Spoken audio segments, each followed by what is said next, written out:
Good evening, everybody, and welcome. My name is Abby, and I help run events here at the Strand. Before we launch into a discussion of Emma Goldberg's newest book, Life on the Line, I'd like to share a little bit of history about the Strand. The Strand was founded in 1927 by Benjamin Bass on 4th Avenue's Book Row. Stretching from Union Square to Astor Place, Book Row gradually dwindled from 48 bookstores until after 93 years, the Strand is the sole survivor, now run by third-generation owner Nancy Bass Wyden. We want to thank all of you for your support. With our loyal community of book lovers and authors, we wouldn't be here today. Tonight, we are thrilled to have with us Emma Goldberg for the launch of her newest book, Life on the Line, Young Doctors Come of Age in a Pandemic. Emma Goldberg is a reporter at the New York Times, writing for sections such as Health and Science, Styles, Gender, National, and Culture, among others.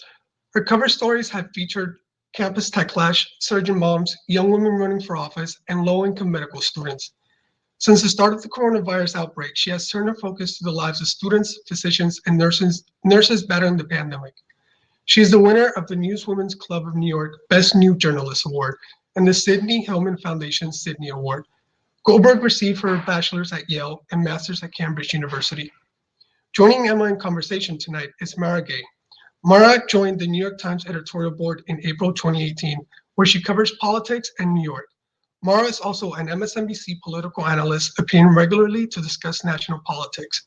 Before coming to the Times, Mara covered Mayor Bill de Blasio and Michael Bloomberg as a City Hall reporter, first at the Daily News and then the Wall Street Journal. From 2011 to 2013, she served as a national features reporter at The Daily, a digital publication owned by News Corp. In her first job, she was a staff editor at The Atlantic magazine in Washington, D.C.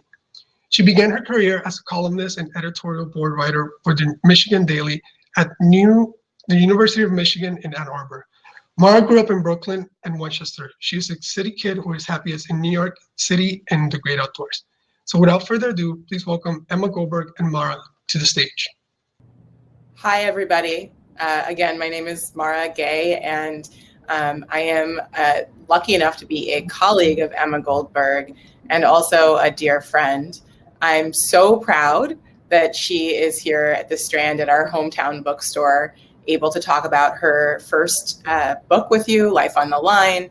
And I just want to dive right in because she is the star. And so I hope you'll bear with me. It's actually my first time moderating anything, so apologies in advance.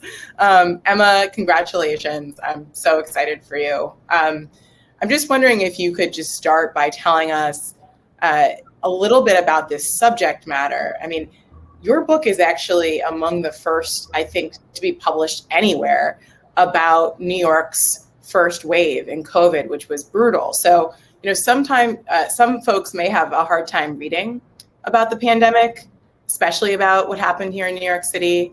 So as we're moving toward or marching toward reopening, why do you think it's important to keep writing and talking about frontline communities and providers and what they and we saw here in New York last year? Well, first of all, I want to say I'm so grateful to get to be in conversation with Mara, because Mara has, first of all, been really in the thick of things covering the New York City primaries coming up. So I'm grateful that we get to steal her away for a night, and also has done so much essential coverage of the pandemic.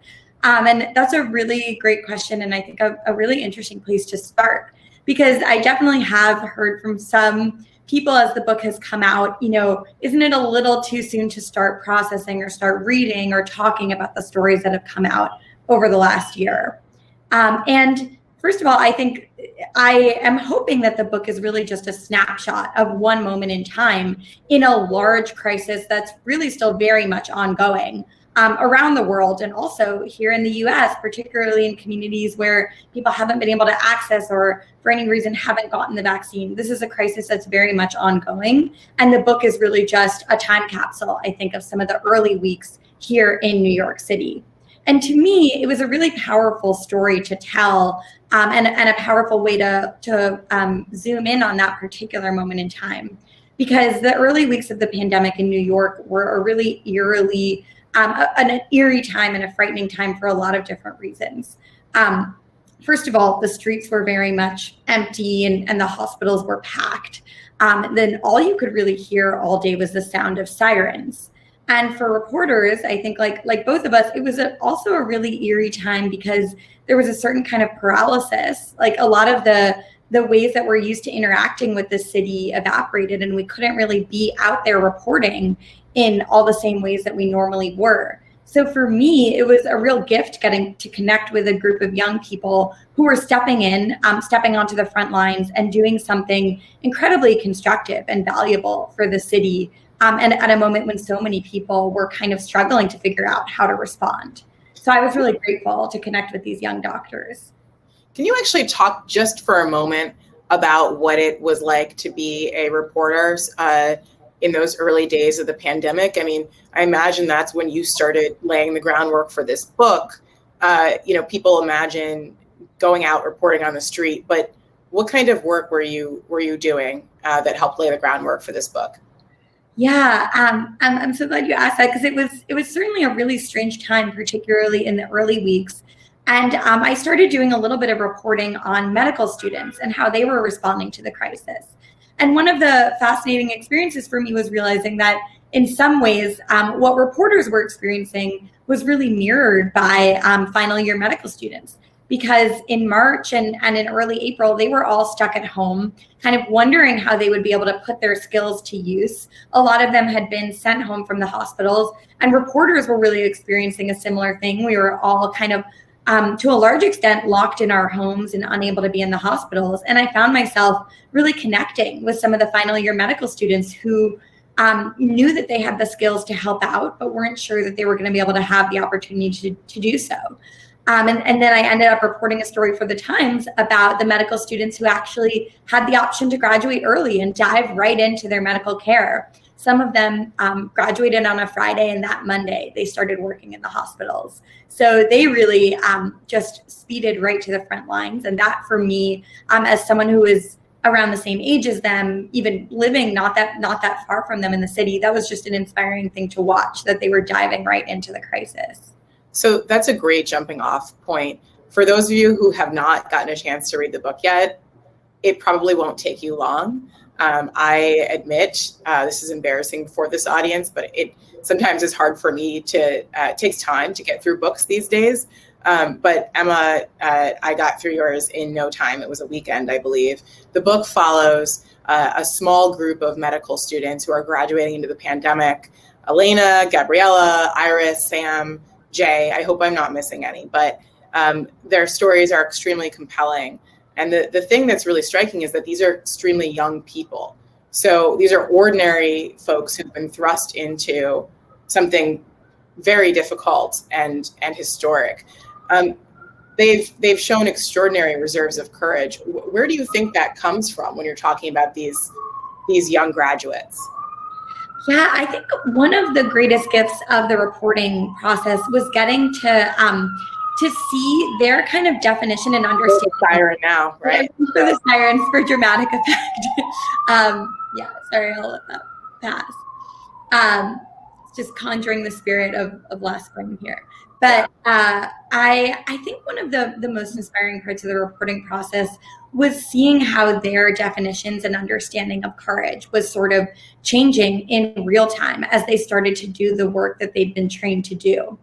And I think at the beginning, I'd anticipated that their greatest fear would really come from what so many of us were experiencing, just the fear of this unknown and terrifying virus.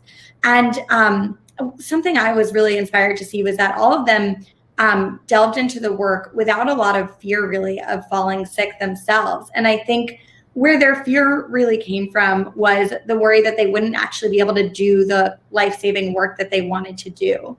And I remember one of them, Iris, in her first week of work, she admitted a patient, and this was one of her first patients, and she introduced herself, had the experience of telling him that she was going to be his doctor, which for her was this kind of shock to the system, because it was her first time saying that she was a doctor.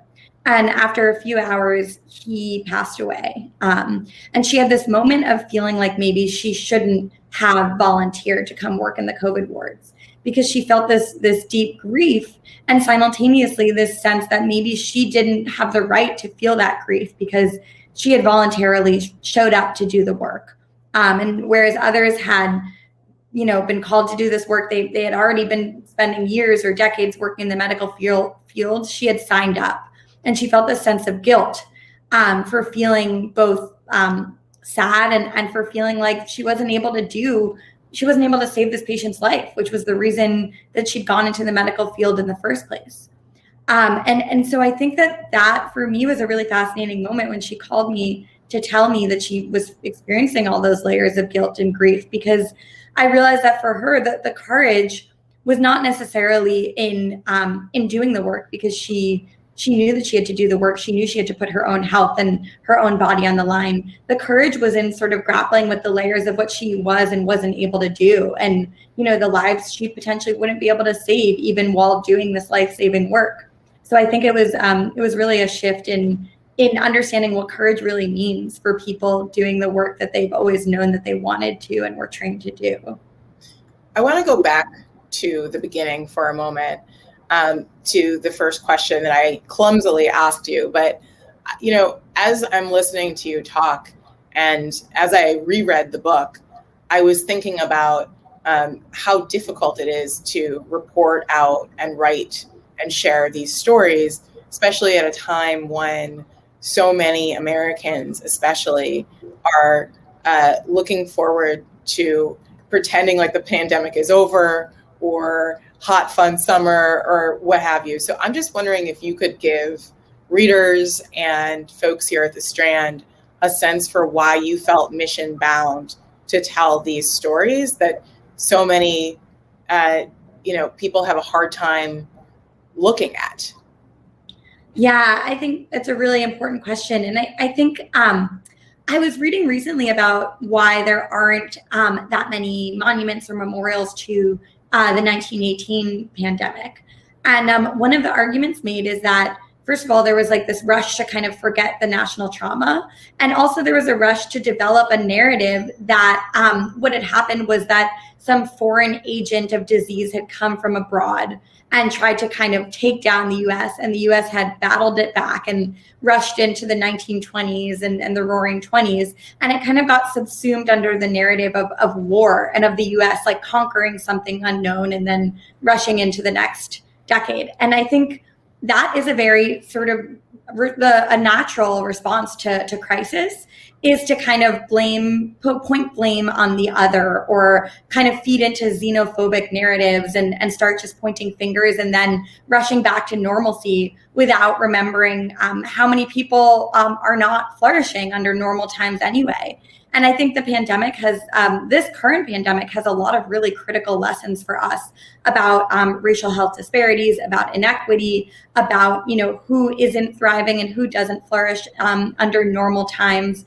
And so I think there's so much to learn. There's so much to start processing. And there's a real risk that we'll start to kind of fall into the easy narratives of the other and of, the great US rushing back into quote unquote normal times. And I think it's so important to push back against that and to start processing and remembering who was vulnerable before and was even more vulnerable during the pandemic, and what we owe the communities who suffered most over the course of the last year.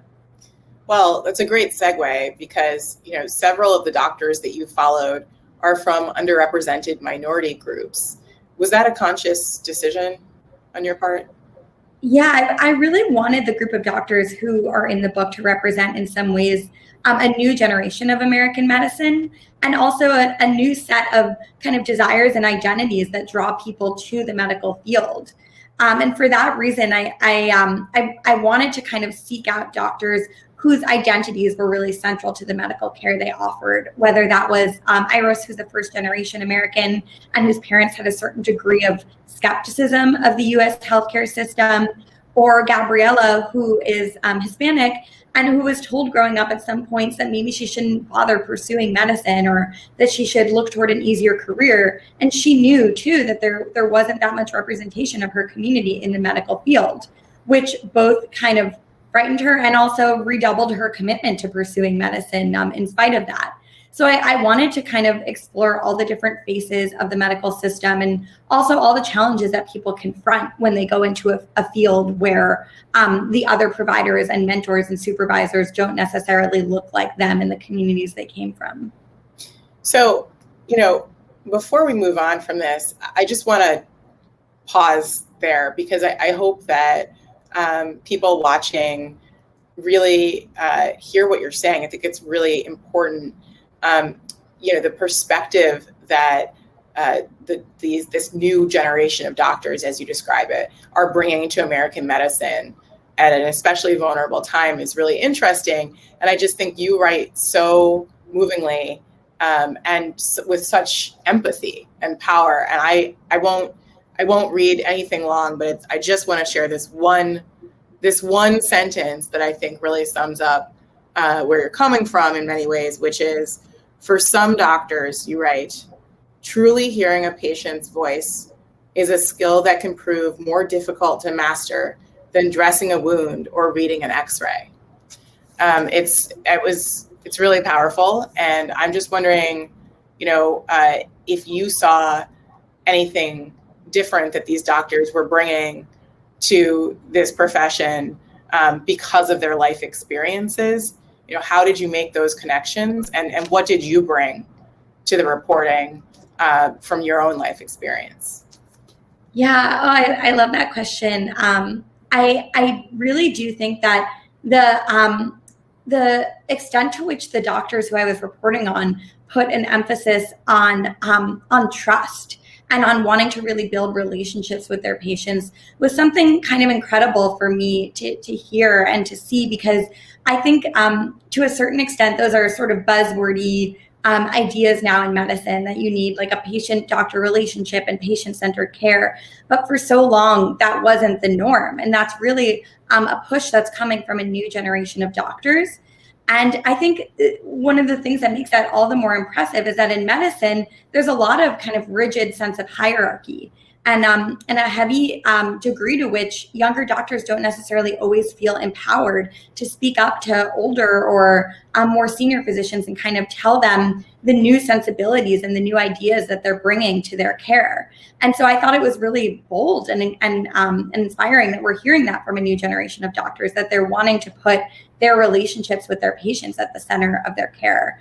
And they also, it's really interesting to see this new generation of doctors because they also have access to a whole new kind of field of research about what it does to health outcomes when patients and doctors have a relationship and when patients see themselves represented in their medical care. So there's a really phenomenal study that I talked about in the book that was done in Oakland a couple of years ago, where researchers were able to document that Black men had better health outcomes when they're seen by Black doctors rather than non-Black doctors.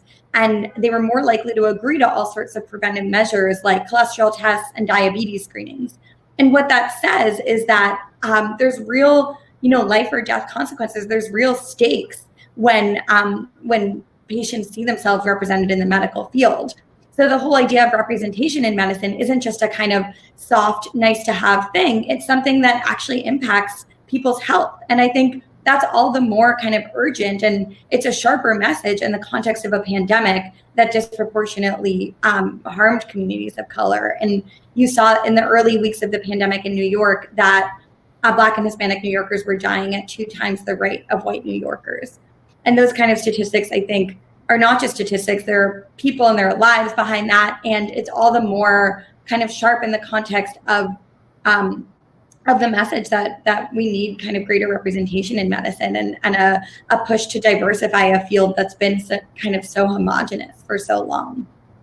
So I do want to ask you about New York's outcomes in the pandemic from your perspective. But before we get there, the beginning of the book, it's really fascinating. I mean, I'm definitely not an expert. I'm not in medicine by any means, but I thought that I knew a fair amount about health disparities. And there's so much in the book that just kind of made me stop and put down the book and sigh and think about it.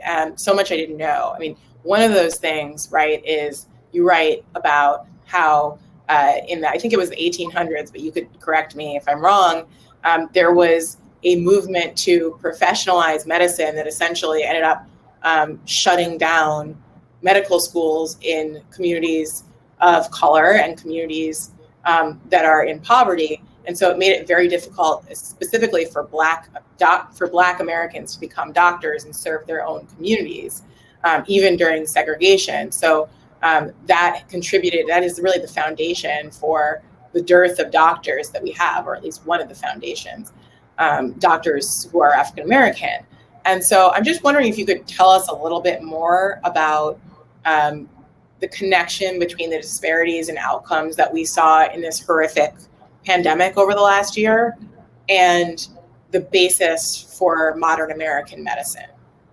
Yeah, that was a piece of history that I was just fascinated to learn while I was doing research for the book, because I knew I had a kind of vague sense of the homogeneity of American medicine today. It's under 6% of doctors who are Black, under 6% who are Hispanic, and just around 7% of medical students now are Black. And I had a kind of vague sense. 7%? 7%. Yeah. Which is far under the share of the general population. And I had a kind of vague sense of these statistics, but I didn't necessarily know how deeply rooted in the history of the US medical education system these were. And so I was fascinated to learn that actually there were a lot more medical schools that were educating Black physicians and rural and low-income physicians in the 1800s.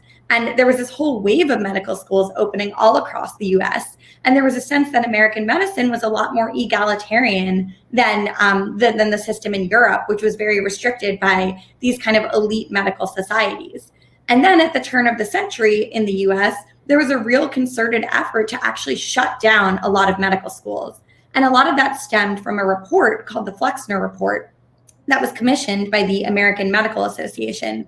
And this was by an educator named Abraham Flexner, who essentially decided that there were too many American medical schools, there were too many low quality ones, or ones that weren't rigorous enough in their training. And so he started a real effort to shut down a lot of medical schools. And unsurprisingly, where that ended up falling was on Black medical schools and rural medical schools that were training lower income people to care for their own communities. And so you had only out of, I think, over a dozen Black medical schools at the start of the century, just 2 remained after this big push. So there was a real kind of effort from leaders in the field to make the field a lot more restrictive, and then as a result of that, a lot more homogenous. And I think that's a really important history to understand as we're looking at the representation in the field today, because representation has shifted very little in recent decades. There's been only a kind of tiny inching toward more representation of physicians of color, and that's kind of baked into the DNA of the U.S. medical education system. You know, as I'm listening to you, I'm thinking about the health outcomes in New York over the past year, which in general, I think are horrific for all New Yorkers, and were especially catastrophic for Black and Hispanic New Yorkers. Why is that? I mean, can you pull back a little bit and take us, not just through your reporting for this book, but also as a reporter here in New York for the New York Times? I mean, how would you assess New York's public health care response to this pandemic? You may have, I believe, Emma, some of the most up-close knowledge of any reporter in the country on this right now. And I think you're going to be a pretty popular person as we really start to see some investigations into where things went wrong. Yeah, well, I remember when the city put out a report, and we talked about this, Mara, last spring, that was looking at the disproportionate hospitalization, case rates, and death rates among communities of color in New York. And one of the points that the city report made was that people in communities of color were so much more likely to be working frontline jobs, and jobs where they couldn't socially isolate, whether that was keeping the subways running, or working in EMTs, and you did great coverage of the EMTs who were on the front lines. There were so many people who were not able to shut themselves in at home and isolate, and they bore the brunt of the virus's really surge in those early weeks in New York last spring. And then on top of that, I remember I was talking with a doctor named Sam who worked at Bellevue, whose story is also in the book. And he was talking about how he saw all these headlines in the early weeks of the pandemic that were about the pandemic kind of laying bare racial health disparities or putting a spotlight on them. And he was saying, as a Bellevue doctor, this was, something that he'd seen since day one of medical school, and something that he and his colleagues were viscerally aware of, was how racial health disparities played out in New York. And he was making the point that a lot of his patients actually weren't even really able to focus on protecting themselves from the virus because they were focusing on trying to find shelter and on, just trying to feed themselves, on where to sleep when the subways weren't running 24 hours. And so for so many New Yorkers, the pandemic was really just one more layer of kind of precarity and fear on top of a daily existence that has so many, that was carried so many kind of precarities and vulnerabilities. And so for him, he was saying that he and his coworkers were really seeing how the pandemic just exacerbated all these realities of inequity and disease and fear that people were already living with. And that was even more so the case, too, for people at Rikers. He had patients who came to the hospital and then immediately left because they heard that they would be able to be released from Rikers if they left the hospital and got back to court there. So there were so many people who really weren't able to protect themselves because they were living with all these kind of daily struggles and fears. I hope again that, and forgive me if I'm repeating something that everybody here already knows, but one of the most compelling characters in this book, I believe his name was Manny, is the young son of and the young disabled son, actually, of someone a New Yorker who dies of COVID. And the doctors have to kind of look after him, and they're not quite sure where to take him, but they are very concerned for his well-being and his long-term safety and security and happiness. And I think, it was really hard for me to read about that because in some ways, and I don't know if this was intentional, Emma, maybe I'm just reading too much into this, but in some ways for me, Manny kind of works as this stand-in for kind of forgotten New Yorkers. I mean, this is a city where, de Blasio called it the tale of two cities, but I've been saying that it's kind of like Jerry Maguire. It's like, first class used to be a better meal. Now it's a better life. It's really not funny because in the pandemic, the disparities that New York already had were not about whether or not you live in a luxury building, but it was about whether or not you got sick, whether or not you died, whether or not you lost your housing or your job. And Manny just seemed to be this almost everyman stand-in for the New Yorkers who are nameless and faceless, who are really vulnerable as anybody in the developing world in many cases. How did you deal with this emotionally? I know you quite well, and you're a wonderfully empathetic and kind-hearted person. So how did you deal with this emotional burden in your reporting while trying to live your life in the middle of a pandemic and working full-time at the New York Times as you did? Yeah, I was so touched by Manny's story, and it was just such a gift to get to talk with not only Jay, the main doctor who was caring for him, but others on his team, because his care was really an all hands on deck effort. And there were doctors who were they were working 12-hour shifts and then staying longer after that to make sure that he was getting the food he liked and clothes and toys and other things that would kind of keep him occupied. Mara, you touched on this in what you were just saying, which was so beautiful, but this was really a young man, it's true, who kind of bore out every vulnerability possible really during the pandemic. He was living in a city housing project with his dad, who was his only living immediate family member. And then when his dad passed of COVID, he had no one to take care of him. And actually the hospital just took him in and really agreed to let him live there for a couple of weeks, which was a really unusual situation. And he ended up being at the hospital for 100 days, which is pretty crazy when you know how tough it is to be in these busy COVID heavy hospitals. And I think one thing I thought was fascinating talking with the doctors who were caring for him, and I posed that question to them a lot too, is kind of how are they dealing with the emotional weight of it? And I think his case had so many logistical layers and so many kind of day-to-day like snafus that were coming up that they almost, and I felt a similar way, it was hard to feel the full emotional weight at the time because every day his story had new kind of layers of logistical developments, whether it was the doctors finding new medical records that indicated that he was actually partly deaf, or taking him to interview at a group home that realized that his kind of emotional needs were too great for them to handle.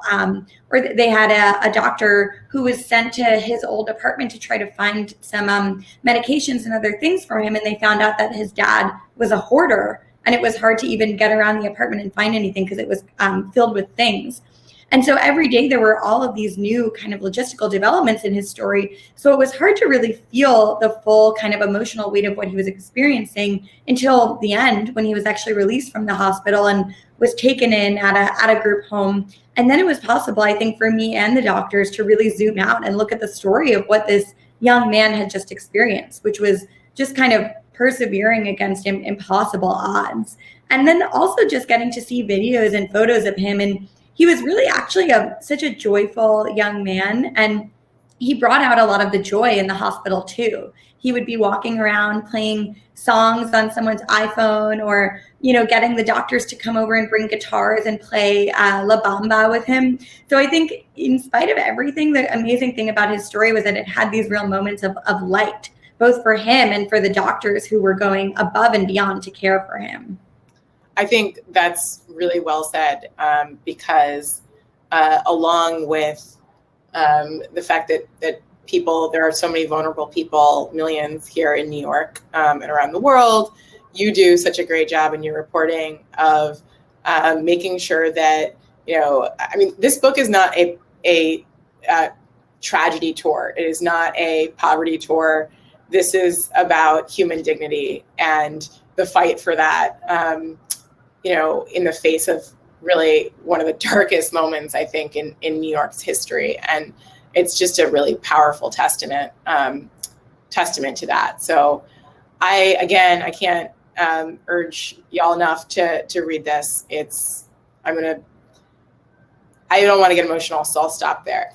But before we take questions, I did want to ask Emma, is there anything about your reporting, could be in the book or something that wasn't in the book, that you think is really important for New Yorkers and others who maybe weren't as hard hit by the pandemic as the folks in your book to understand? I mean, what should people who weren't in New York, or who left New York, or who just weren't that impacted, what should they know and take away from your reporting and what you've learned here?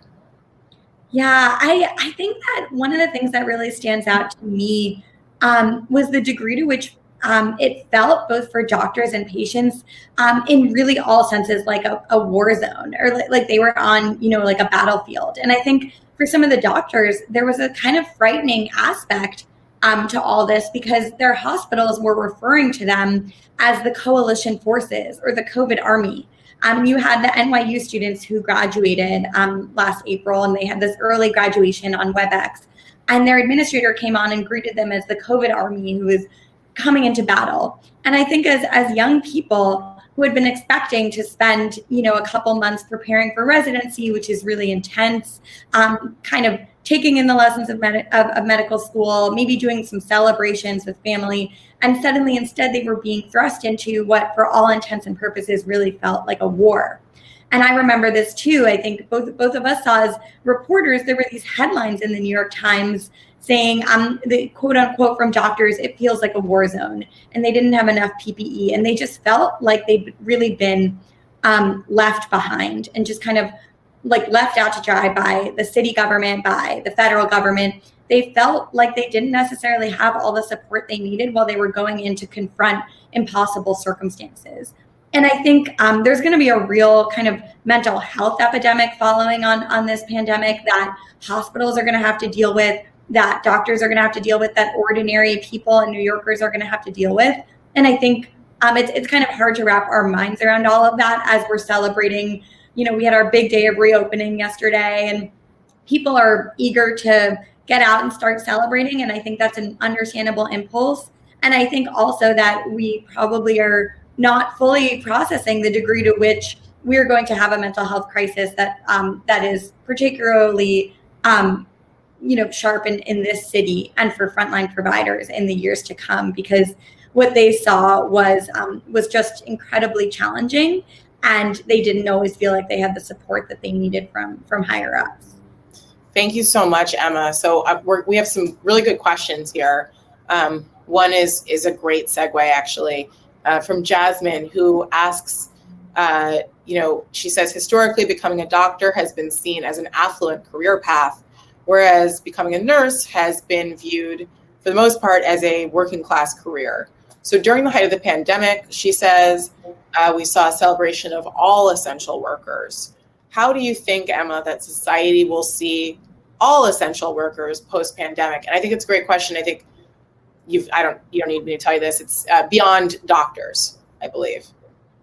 Yeah, I think that is such a key question. And I have gotten, the question a lot of times, like, why is this about doctors? And it's true, like this book can and should be written about all the people who are on the front lines of the pandemic in so many different ways, whether that's nurses who were really, and I heard every single doctor I interviewed was testifying to this every day. The nurses were going above and beyond, not just to do kind of day-to-day tasks, but to provide emotional support for patients.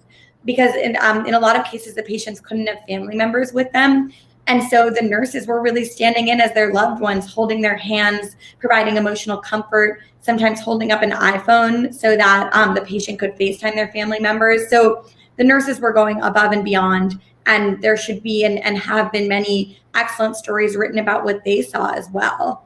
And I think there's so many other kind of frontline people who experienced this pandemic in the most challenging ways, whose stories need to continue to be told, whether that's grocery clerks, subway operators. There's so many people here. And Mara, you did a beautiful piece about some of the EMTs and others who are on the front line and people who have been instrumental in your own recovery. I think all of those stories we need to continue telling.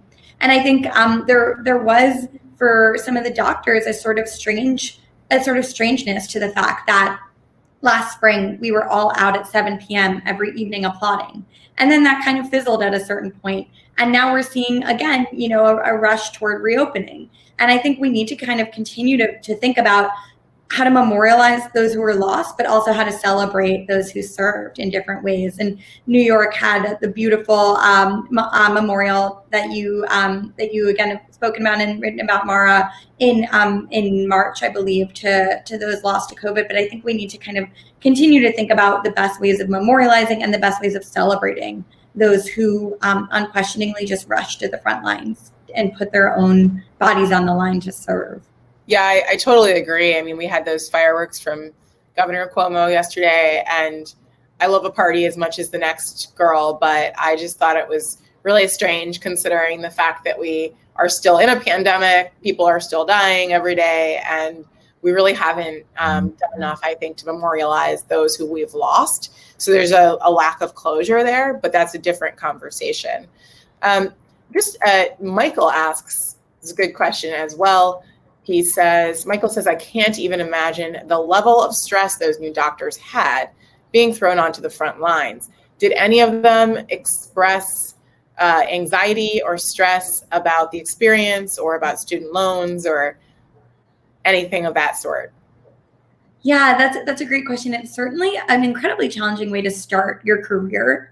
And I think particularly in the context of the fact that medicine is always going to be a challenging career to start, because you go from your rotations where you always have kind of layers of accountability and supervision above you to your first day of your intern year, where you suddenly are carrying your own patients and you have people looking to you to sign off on prescriptions and on all sorts of things. And that can be a sort of terrifying moment. They actually have a phrase in the UK they call July killing season, because it's when the new interns start on the wards and they say that there's a higher rate of accidents or, other kinds of injuries for patients, which has not always been borne out by the research, but it speaks to the terror of starting your medical career. And all the more so to the nth degree when you're starting in the midst of a crisis. And what I was kind of amazed by was how quickly the doctors who I was speaking with just kind of started to assimilate into the work and to kind of just embrace it. And even to a certain extent, feel really confident in their new roles and in the work they were doing. And I think part of what helped with that was that treating COVID was novel for people at every level of the medical field, no matter how much experience you had. So in some cases, within a few weeks of work, someone who was starting out as a recent medical graduate turned doctor could have the same level of knowledge about COVID care as the most experienced doctors on the wards. And I think that fostered a certain kind of confidence. And similarly, there was a real collaborative and cooperative spirit that I heard about in a lot of these hospitals. I heard about hospitals that asked for volunteers. And one of the first people to sign up was the dean of the medical school. And you had people who were surgeons who were changing bedpans. So there was a real collaborative spirit, people at all ends of the hierarchy working together and recognizing one another's contributions. And I think that fostered a kind of a hopeful spirit in spite of all the challenges that these young doctors were seeing.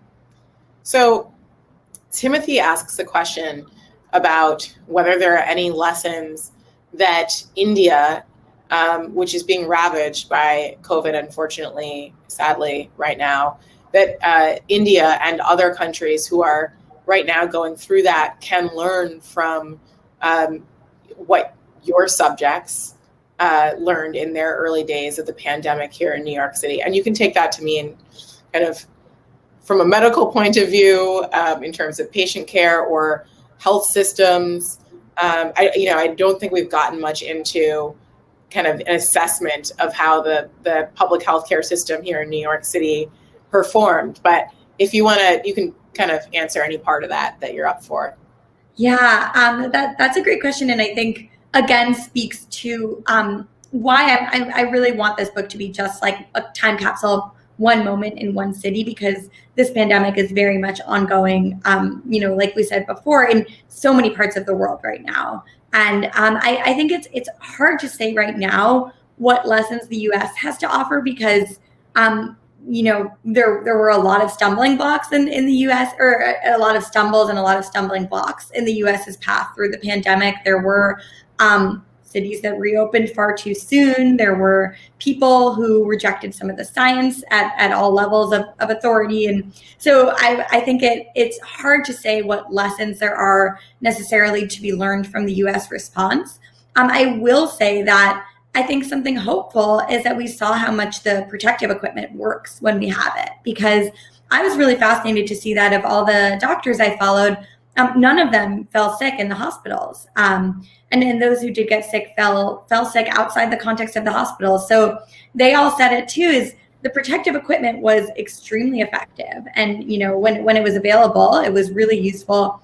And I think there was the fear in the early weeks that there wouldn't be enough protective equipment. But fortunately, then all of the hospitals were able to get together enough N95s and were able to protect their own staff. So that, I think, jumps out as one of the key lessons. And then another one, I think, is just the critical importance of providing mental health support. And I think I've just heard that from so many frontline providers over the last year, that there is so much trauma that they're experiencing, particularly in having to sit next to patients who pass away without family members present. I think that's a kind of singular trauma that has stayed with so many doctors. And I think for the US and for other countries, just kind of continuing to think about how to provide adequate mental health support for frontline providers is going to be such a critical issue. Yeah, your point about the success of PPE, personal protective equipment, is so important, because as we're thinking about what went wrong in the United States, it's one of the things, and you touched on this a little while ago, is the part of the reason that vulnerable communities got hit so hard is because essential workers in those communities, sanitation workers, right, subway workers, bus drivers, were not protected in the same way that doctors who work in far better resourced hospitals were. And so that's one of the tragedies that we saw play out here firsthand. So Rosa asks, how was your writing process? What was your writing process like? Are there any stories that you heard that were compelling but didn't make it in the book? The writing process was challenging just in that it was hard to know kind of when was the moment exactly to transition from reporting to starting to write, particularly with a short timeline for putting together the book.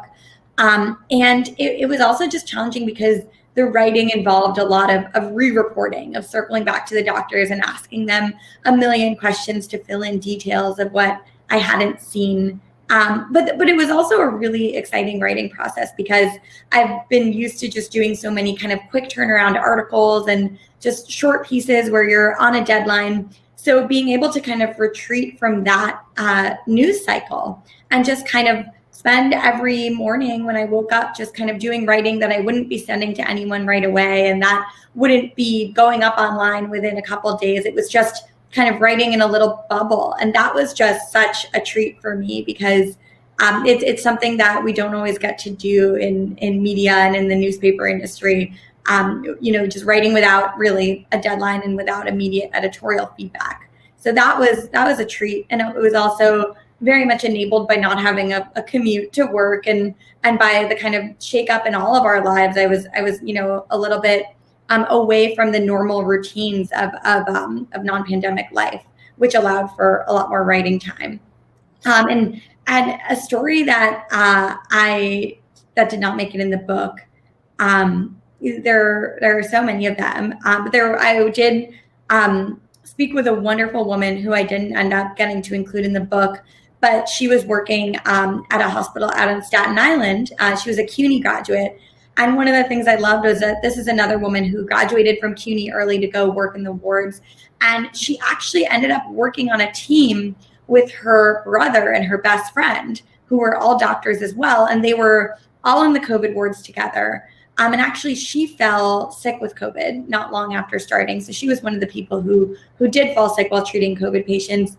And one of the amazing things was getting to hear about the support she had from her brother and her best friend who she was working with while she was dealing with her own case of COVID and with all of her COVID patients. And it ended up being, she really testified to how close this work brought the doctors. Because when you're in the thick of things, when you're kind of in the trenches, I think having people who you can lean on and who understand viscerally what you're going through in a way that no one else really can is such an important thing. And so I think she was one of the people who really spoke to the kind of families and communities that formed in the hospitals over the course of the pandemic weeks. So Emma, I hope you'll forgive me. I'm going to play editor here for a moment. For those of you who are not journalists, one of the most annoying but important questions that you get from your bosses after you deliver a really successful piece of journalism or piece of work is, where does the story go from here?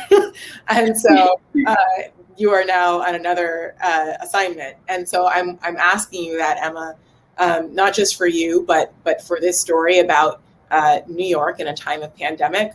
Where does this story go from here? Yeah, I think really looking at the culture of the hospitals over the coming year is going to be critical because I think a lot of the doctors testified to the fact that during the pandemic, so many kind of norms and routines of hospital life got completely upended. The doctors were just learning what it meant to work together in a really collaborative way, seeing some of the hierarchies kind of thrown out the window, and then just seeing so many norms of care thrown out the window too. From the fact that they couldn't see patients' facial expressions because they were all in PPE, to the fact that they couldn't allow in visitors.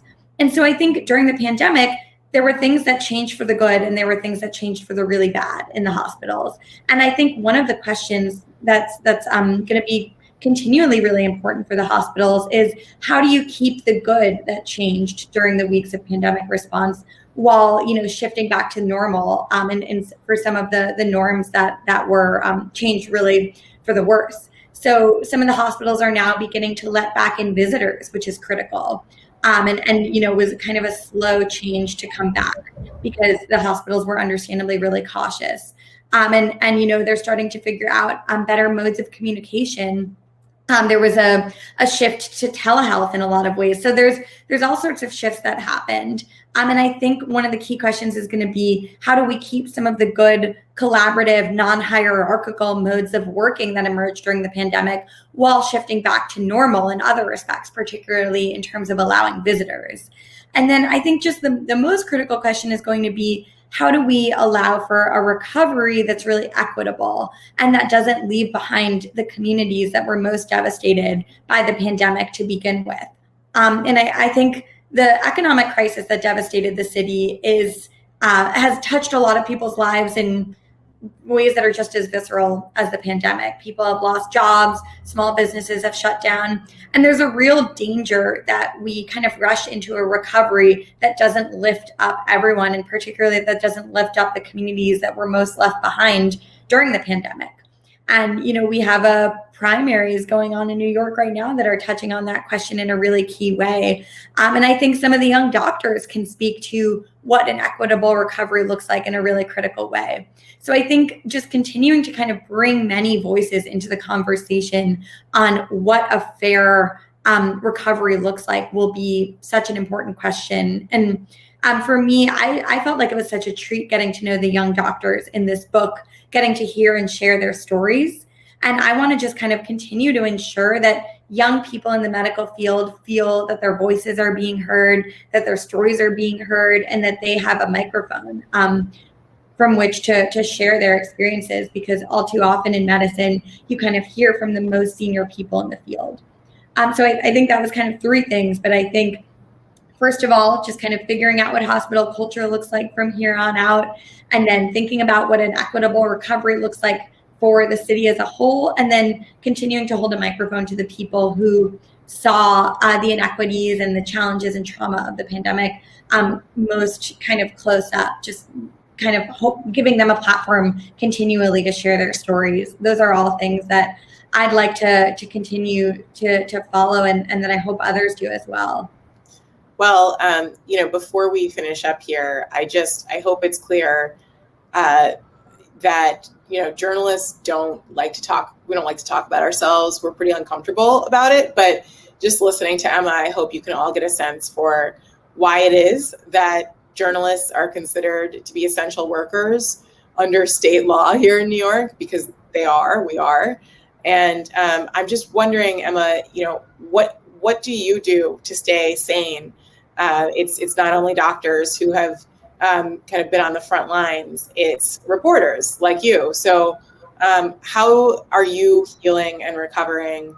And what are you doing to make sure that you're, I guess, feeling healthy and whole as this horrible, dark period of world history finally, walks toward the finish line? Yeah, I think that it is so important to celebrate the victory and really the miracle of this moment. So I remember last year talking with coworkers about what was a realistic timeline that we could expect everyone kind of in the city or in our community to be vaccinated.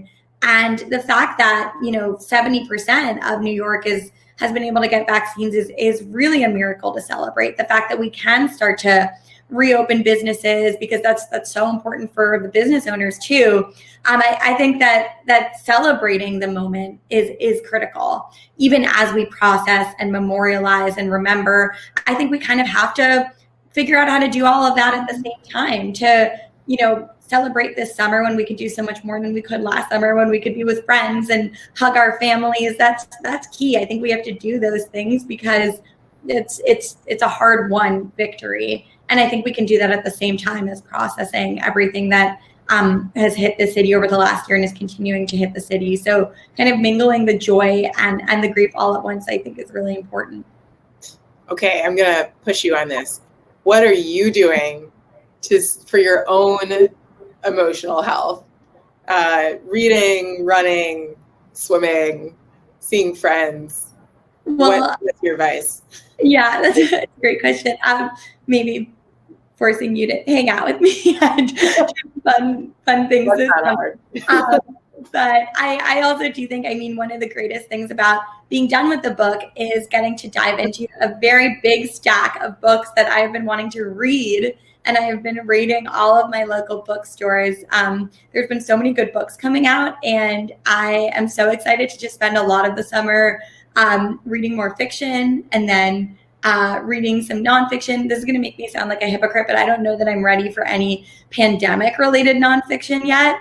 But I think reading, there's so many good memoirs and books out right now that I want to dive into, and then spending a lot of the summer with friends, because last summer was such a, distanced and strange, disconnected, horrible. And I think soaking in as much of the togetherness and community that we're able to this summer is something I really want to do. Well, again, thank you so much to everyone for coming out, and Emma, thank you for this extraordinary debut.